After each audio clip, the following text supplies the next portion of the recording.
Olá pessoal, eu sou o André Barbieri E eu, a Simone Shibashi. e esse é o nosso novo episódio do podcast internacional do Ideias de Esquerda. Hoje nós vamos falar sobre a enorme crise política que se abriu no Estado de Israel depois dos bombardeios assassinos do Estado sionista contra o povo palestino.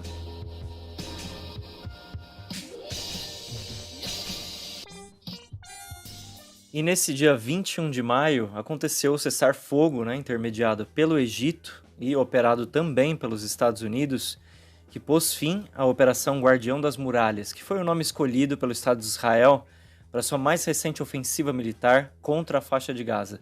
Esse ataque, que é parte da política colonialista desse Estado terrorista de Israel, atendia mais uma vez às tentativas do Benjamin Netanyahu, que é o primeiro-ministro israelense há já 12 anos, de apelar à opinião pública da extrema-direita sionista e se manter no cargo para se proteger contra as inúmeras acusações de corrupção que tem contra si. Nós vamos falar dessa crise política em Israel, mas antes disso, vale lembrar que foram 11 dias de bombardeio, 253 palestinos mortos, foram 66 crianças e 2.000 feridos. Foram 74 edifícios públicos que desabaram, 1.800 unidades residenciais que foram reduzidas a escombros e mais de 14.000 que foram parcialmente destruídas. Toda essa infraestrutura destruída, com famílias dizimadas, depois de mais um ataque colonialista do Estado de Israel, né, Si? Pois é, André, o nível de devastação foi imenso, né, do ponto de vista palestino.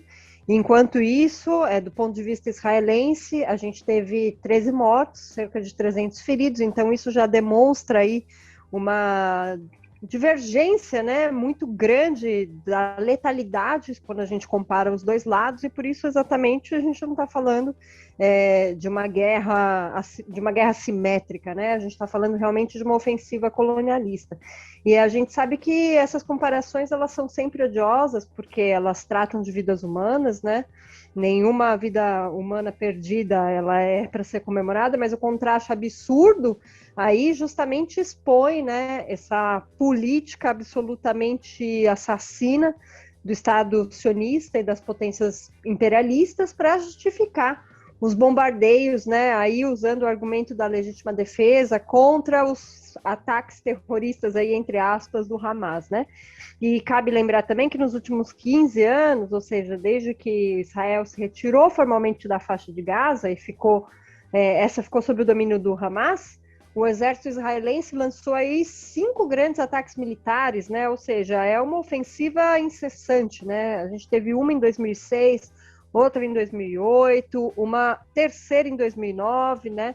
Na qual houveram 1.300 palestinos mortos, depois em 2012 e 2014, sendo esse o mais letal, né? Com cerca aí de 2.300 palestinos mortos. A gente sabe que também Israel já usou armas químicas contra os palestinos, né, o fósforo branco e tudo isso. Então, estou dando esse panorama que não é para ficar contando mortos à toa, não, é para mostrar para os nossos ouvintes que tudo indica que essa ofensiva que a gente acabou de ver não vai ser a última, né? Já está inscrito na lógica da opressão colonialista exercida pelo Estado de Israel esse tipo de ataque. Exatamente, Si. E vale lembrar que esse gatilho, né, dos últimos ataques foi também fruto de uma série de provocações contra a população palestina em Jerusalém. O Estado de Israel é considerado não só por aqueles que criticam, né, a sua política, mas também até pelas leis e convenções internacionais como uma potência militar ocupante dos territórios palestinos. E contra essa barbaridade que a gente está discutindo aqui, houve protestos de massas no mundo inteiro, em cidades como Nova York, Londres, Berlim, Roma, Paris, em defesa do povo palestino e contra essa agressão terrorista do sionismo. Também houve manifestações em Buenos Aires que foram encabeçadas pelas organizações trotskistas, que fazem parte da Frente de Esquerda e dos Trabalhadores, cujos deputados federais, o Nicolás Del Canho, que é do PTS, a organização irmã nossa lá na Argentina, e o Juan Carlos Giordano receberam um enorme apoio depois de terem sido atacados pela grande imprensa e pela embaixada israelense na Argentina, em função de terem defendido, né, o povo palestino contra Israel no Congresso Nacional. Exatamente, muito interessante ter lembrado disso, André, muito importante esse exemplo também, e ao lado dele a gente também se lembra, né, de que aconteceram ações muito importantes de solidariedade do movimento operário, né, dos trabalhadores, com agora a paralisação no porto de Auckland, na costa oeste dos Estados Unidos, em que os portuários impediram o descarregamento de um navio israelense numa campanha chamada Block the Boat, né, que é organizada por organizações árabes aí. É muito interessante esse movimento, né? A gente tem aí uma série também de membros do Sindicato dos Transportes da África do Sul que se recusaram também anteriormente a descarregar um navio israelense em Durban, que é uma localidade ali do país, e os trabalhadores responderam, né? Isso é que a gente vê com essas ações, esse apelo de solidariedade da Federação Geral dos Sindicatos da Palestina, né, para que justamente eles colocassem sua força em movimento e apoiassem a causa palestina, né? Então, os trabalhadores portuários da Itália também demonstraram solidariedade com o povo palestino, enfim, vários exemplos pelo mundo que mostram aí a importância desse apoio, né, dos trabalhadores. E pegando justamente esse exemplo para a gente entrar no tema do nosso podcast, a própria crise política que surge em Israel está fundada nesse escândalo internacional, especialmente com o protagonismo da juventude, da classe trabalhadora contra esses ataques terroristas ao povo palestino, não apenas na faixa de Gaza, mas, como a gente viu agora, alentando uma política de limpeza étnica da população árabe no interior das cidades mistas em Israel, ou seja, esses grandes centros urbanos como Haifa, Jafá, Lod, etc., que possuem como população tanto os judeus quanto os árabes, e deram origem a uma nova geração, né, de jovens palestinos que não tem qualquer vínculo de confiança com as direções fundamentalistas burguesas do Hamas ou da Autoridade Palestina, que é odiada pelos palestinos por ter cooperado com os sionistas na ocupação das terras da Cisjordânia, sem nenhum vínculo, então, com essas direções burguesas, surgem como combatentes de vanguarda pela causa palestina. É um desenvolvimento muito interessante, que também, claro, é uma preocupação, né, pelo governo de Israel. Exato, André, isso é muito importante porque traz a potencialidade de abrir novos capítulos da luta de classes no interior de Israel, inclusive, né? Essa greve geral aí do dia 18 de maio, ela já foi histórica porque ela colocou à prova não apenas o racismo e o colonialismo do Estado de Israel, mas também a própria liderança palestina, né? Como ativista e jornalista Fatih Quran, é difícil falar esse nome, né? Inclusive porque são muitas consoantes e vogais, mas como esse jornalista importante observou, a greve é um avanço, né? Porque rompe com décadas de fragmentação política dos palestinos em cada subdivisão, né? Em cada local, em cada região, né? Como é a Cisjordânia, Gaza, entre outras. A gente tem que lembrar que os palestinos são objetivamente separados uns dos outros, né? E isso levava a que eles se mobilizassem isoladamente. Dessa vez houve uma unidade. Então, assim, é muito importante isso. E para frear essas tendências, justamente, que se combinaram aí com uma crise política em Israel, se tombou o Netanyahu, né, em nome de uma coalizão de quase todo o arco político israelense, né, André? Sim, exatamente. E nesse sentido, a continuidade do Netanyahu no comando do Estado de Israel já vinha sendo colocada em xeque há muito tempo. E agora ele recebeu o golpe de misericórdia, mas parecia um lumpen que ficava aí fazendo campanha eleitoral para poder se esquivar, né, escapar dessas acusações de corrupção, e para isso sempre lançava ofensivas militares contra o povo palestino. E a gente sabe que a cúpula política israelense, toda vez que se encontra em maus lençóis, resolve bombardear os palestinos. Não só como... Exatamente, não só como uma estratégia distracionista para tirar a atenção desses poderes internos, né, mas também porque isso unifica as alas da sociedade israelense, que tem parcelas que vieram girando à direita ao longo dos últimos anos. Só que dessa vez não foi suficiente, né? O Netanyahu já vinha de um desgaste muito grande, foi o alvo de uma série de escândalos de corrupção que envolvem suborno, em que ele teria vendido favores a um produtor de Hollywood, né, e um empresário australiano, até redes de comunicação para que fizessem uma cobertura favorável ao seu governo, dentre várias outras acusações. E usar os bombardeios contra os palestinos para poder se safar já começou a ficar escandaloso demais, né? Exatamente, André. Essa saída clássica, né, inspirada inclusive no imperialismo, sempre é a via através da qual a cúpula política israelense buscava aí tirar a atenção dos problemas internos para colocar contra os palestinos, né? Mas agora isso, como você mesmo estava dizendo aqui para a gente, isso não foi suficiente, ele realmente saiu do poder, né? No último dia 2 de junho, depois de 12 anos de poder do Netanyahu, né? Em que a gente viu aí suas guerras, ocupações, ataques sistemáticos aos palestinos, e, evidentemente, com essa trajetória, muita gente aguardava ansiosamente aí a sua queda, né? Mas a gente vai explicar aqui para os nossos ouvintes que não tem muito o que se comemorar, né? Porque no seu lugar se deu a formação de um novo governo que é frágil e heterogêneo, mas que é bastante reacionário, né? Propôs aí o Naftali Bennett como novo primeiro-ministro, e que gerou uma série de sentimentos, para dizer o mínimo, contraditórios, né? Para alguns era a maneira de acabar com o Netanyahu, e para outros significava trocar um genocida por outro, né? O Bené, pela sua trajetória, aí, parece fortalecer mais essa segunda interpretação, né? Ele nasceu aí, para quem está ouvindo esse nome pela primeira vez, não é uma figura nova na política israelense, ele nasceu na cidade de Haifa, em 1972, né? Ele vem de uma família judia que é imigrada dos Estados Unidos, e ao longo da trajetória dele foi um aliado fiel de Netanyahu, né? O famoso fura-olho. Agora tirou o tapete do cara, né? E durante anos ele ocupou cadeiras no governo, né? Assim, em alta cúpula, como a defesa ou a educação, né? Em executivos anteriores. E, apesar da sua crescente relutância e desacordo, né, ele foi chave em muitas das coalizões que mantiveram Netanyahu no poder, né, tendo servido aí como base tanto em 2013 como até 2020. Então, assim, não é uma figura que surgiu agora na política israelense, né, muito pelo contrário. Ele é um ultranacionalista religioso que tem um discurso pesado contra os palestinos, ele defende a anexação israelense da Cisjordânia ocupada, o que é um ato de violência enorme contra os palestinos, e além disso, ele é um neoliberal de carteirinha, assim. O Bennett, ele é um religioso também, da linha moderada, é um militar da reserva, e a gente não pode esquecer que ele é um ex-empresário bilionário, que tem um perfil ideológico mais de direita ainda que o Netanyahu nesse terreno, né?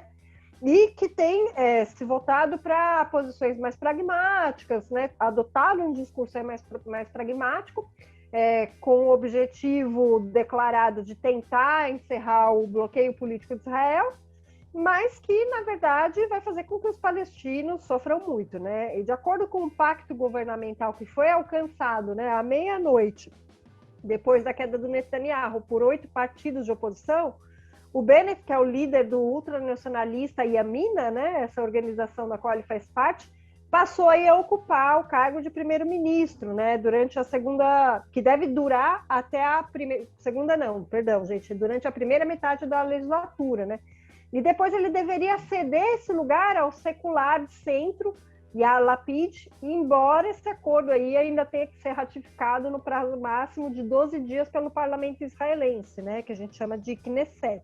Então, assim, muita instabilidade, um governo muito heterogêneo, muito débil para se consolidar, enfim, que não pode suscitar ilusões. Não pode suscitar ilusões, e para isso vale a pena pegar todo esse panorama muito bom que a Simone deu sobre o Naftali Bennett para a gente mostrar realmente a cara dele, né? Até fazendo algumas pesquisas e aprofundando nesse perfil, olha só, ele é um veterano, né, como a Simone mencionou, de longa data na tradição militar israelense. Em 1990 ele começou o serviço obrigatório como soldado, depois ele ascendeu a comandante, a uma das forças de combate mais prestigiadas do país, que é a unidade de elite Sayeret Matkal.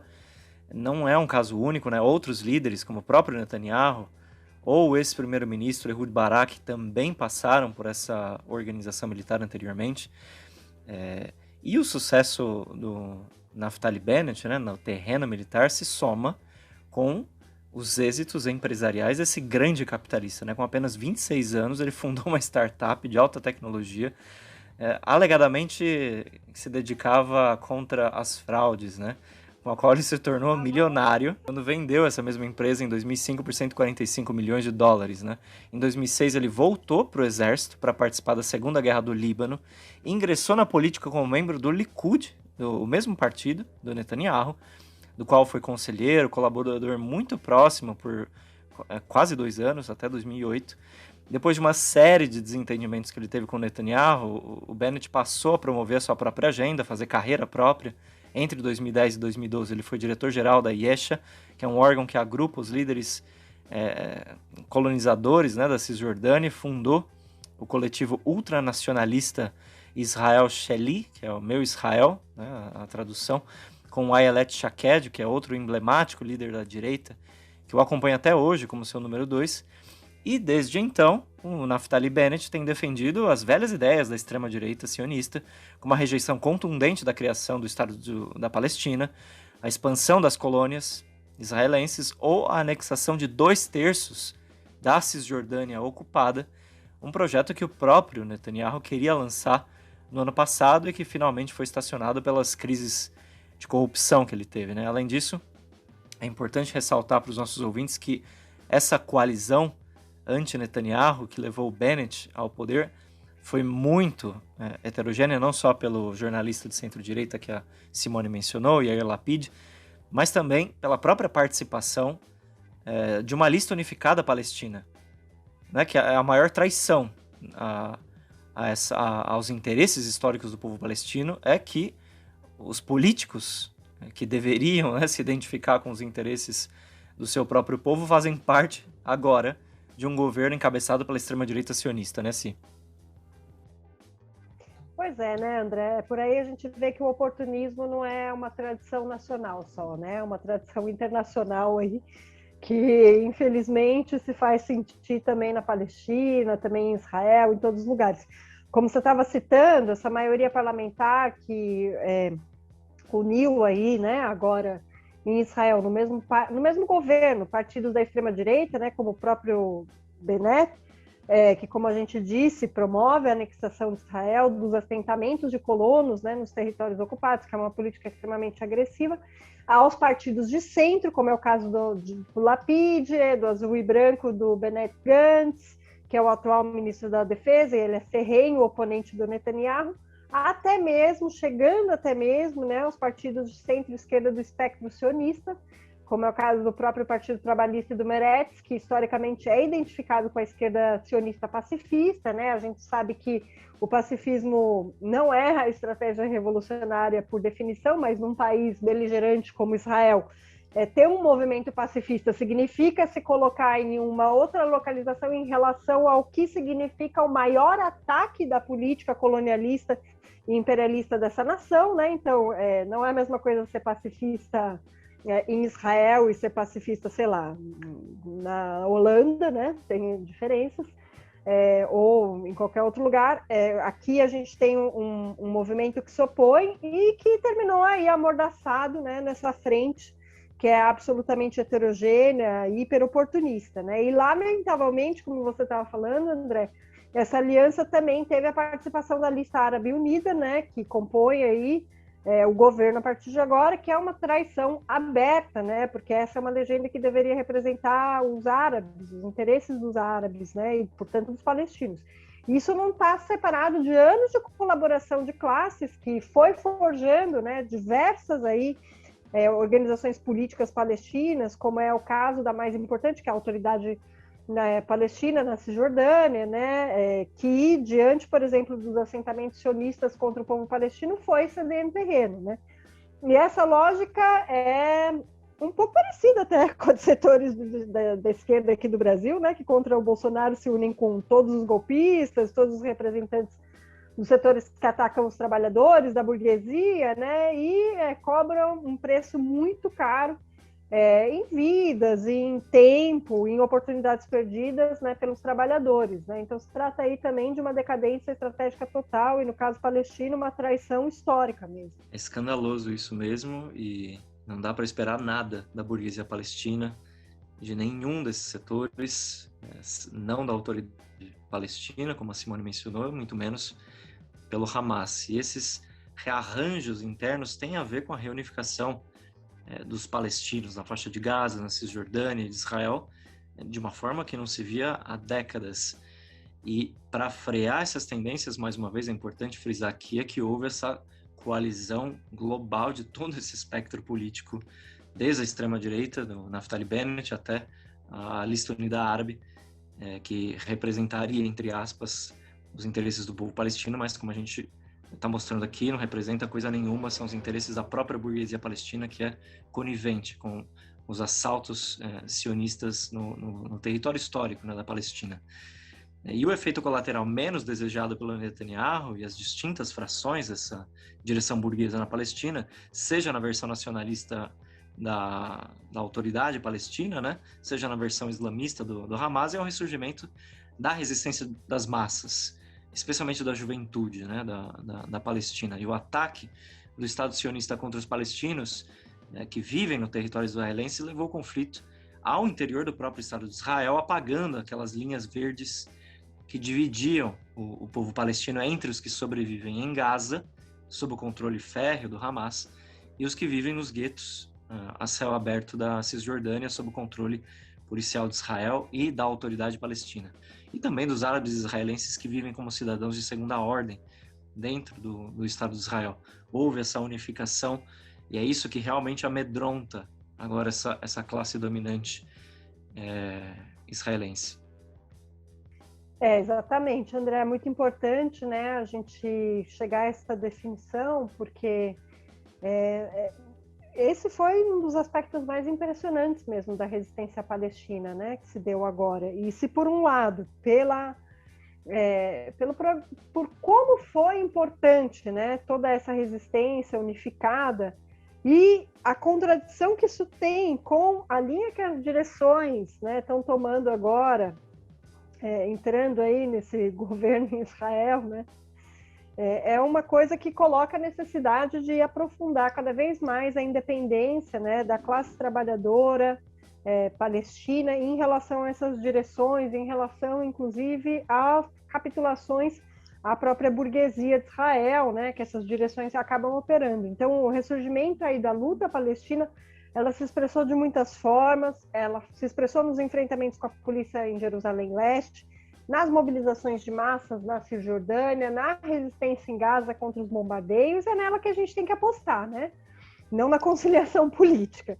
E o ponto mais alto dessa unidade, que não se via, eu acho que desde a intifada, né, foi a greve geral de 18 de maio, que foi justamente a sessão que a gente já tinha testado aqui no podcast, e que foi sentida com muita força aí nesses setores da economia israelense, como a construção, né, que emprega a mão de obra barata palestina, porque esse é um dos setores mais importantes, né, da fragmentada e destruída ali economia, né, do que sobra ali para ocupar como lugar como posto de trabalho para os palestinos, né? E uma das principais forças motoras dessa resistência renovada é também a juventude, né? A gente soube aí de uma nova geração que já não se contenta com essa falácia da criação dos dois estados, né? Um palestino, o outro israelense, porque já percebeu que isso vai significar aceitar a continuidade da expansão colonialista israelense, né? E tampouco aceita a estratégia reacionária, né? E o controle que exercem aí as direções como o Hamas, né? E essa geração, ela tende a confluir com os setores ainda minoritários de origem judaica, que são opostos à política colonial sionista, né? Eles são minoritários, mas eles existem, eles têm que ser levados em consideração, né? Porque se acontece essa confluência nas ações da luta de classes, que podem ser pequenas, mas significam realmente, né, um símbolo muito importante no Estado de Israel, isso pode, inclusive, ter reverberações internacionais muito fundamentais, né? Como a gente viu aí nas marchas enormes em Londres, Paris, nos Estados Unidos e no mundo árabe de conjunto, em solidariedade ao povo palestino e contra os crimes do Estado de Israel, né? Bem como aí uma série de outras iniciativas políticas que a gente pode levar adiante, né, para apoiar não só a libertação, não só a Palestina livre, mas uma Palestina efetivamente laica, né, socialista, e não racista. Realmente, sim. Esse processo, embora seja embrionário, tem um significado político profundo, porque ao se desenvolver pode ser a base para uma saída revolucionária da opressão colonial do Estado de Israel e do imperialismo. Essa crise política em Israel mostra isso, e aqui no Brasil nós fizemos uma cobertura, né, através do Esquerda Diário, de toda a rede internacional de diários digitais, que são impulsionados pela fração trotskista em apoio à luta do povo palestino contra as posições do Estado de Israel, depositando toda a nossa confiança e energia nessa nova geração de jovens, na classe trabalhadora que no mundo inteiro apoiou essa luta contra a agressão sionista e programaticamente defendendo que os palestinos precisam ter todo o direito de retorno ao seu território histórico, a uma Palestina unificada em base ao desmonte desse Estado sionista e terrorista de Israel, totalmente artificial, um enclave dos Estados Unidos no Oriente Médio, e para que judeus e árabes voltem a conviver harmonicamente, não existe uma outra saída senão, como a Simone mencionou agora, uma Palestina operária e socialista, que seja um ponto de apoio para alavancar uma federação de repúblicas socialistas no Oriente Médio. Então a gente vai terminando o nosso programa com essa lembrança, com essa defesa férrea, inconteste dos direitos do povo palestino e apostando, claro, na luta de classes a nível internacional.